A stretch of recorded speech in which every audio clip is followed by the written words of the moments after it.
നിങ്ങളൊരു കാര്യം ശ്രദ്ധിച്ചോ? ശബരിമല സ്വർണ്ണ കവർച്ചയെക്കുറിച്ച് സംസാരിക്കാൻ പ്രതിപക്ഷ നേതാവ് VD സതീശന് പഴയ പോലെ ഉത്സാഹമില്ല. അതിന്റെ കാരണം എന്താണെന്ന് വെച്ചാൽ ദാ ഇതാണ്.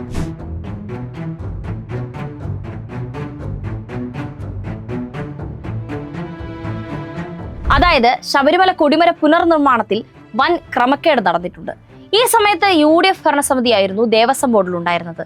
അപ്പോ പിന്നെ സതീശന് മൗനമാകാം. കൊടിമര പുനർനിർമ്മാണത്തിന് കസ്റ്റംസിൽ നിന്ന് വാങ്ങിയതും സംഭാവനയായി ലഭിച്ചതും ചേർത്ത് ഏതാണ്ട് 1196 പവൻ സ്വർണം ഉണ്ടായിരുന്നു. ഇതിൽ കൊടിമര നിർമ്മാണത്തിന് ഉപയോഗിച്ചിരിക്കുന്നത് 1167 പവനാണ്. ഏതാണ്ട് 29 പവൻ സ്വർണം ബാക്കിയുണ്ടായിരുന്നു. ആ സ്വർണം എവിടെ, എന്ത് ചെയ്തു? കൊടിമര നിർമ്മിക്കാൻ സംഭാവനയായി സ്വർണം വാങ്ങിയിട്ടുണ്ട് എന്ന് കോടതിക്ക് വ്യക്തമായിട്ടുണ്ട്. ഏതാണ്ട് 51 പവനാണ് ഇങ്ങനെ മറ്റുള്ളവരിൽ നിന്ന് കൊടിമര നിർമ്മാണത്തിനായി വാങ്ങിയിരിക്കുന്നത്. എന്നാൽ ഇതേക്കുറിച്ച് ചോദിക്കുമ്പോൾ അന്ന് ഭരണസമിതിയിൽ ഉണ്ടായിരുന്ന കോൺഗ്രസ് നേതാവ് അജയ് തറയിൽ പറയുന്ന നുണ ഇങ്ങനെയാണ്.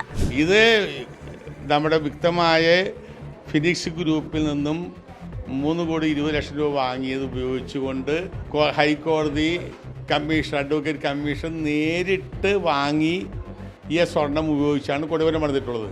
കൊടിമരം പണിയാൻ ഒരാളുടെയും സ്വർണം 1/2 ഗ്രാം സ്വർണം പോലും വാങ്ങിയിട്ടില്ല, ആരും സംഭാവന ചെയ്തിട്ടില്ല. സംഭാവന കിട്ടിയ സ്വർണത്തിന്റെ കണക്കുകളെല്ലാം മുന്നിലുണ്ട്. എന്നിട്ടും അജയ് തറയിൽ നുണ പറയുന്നത് എന്തിനായിരിക്കും?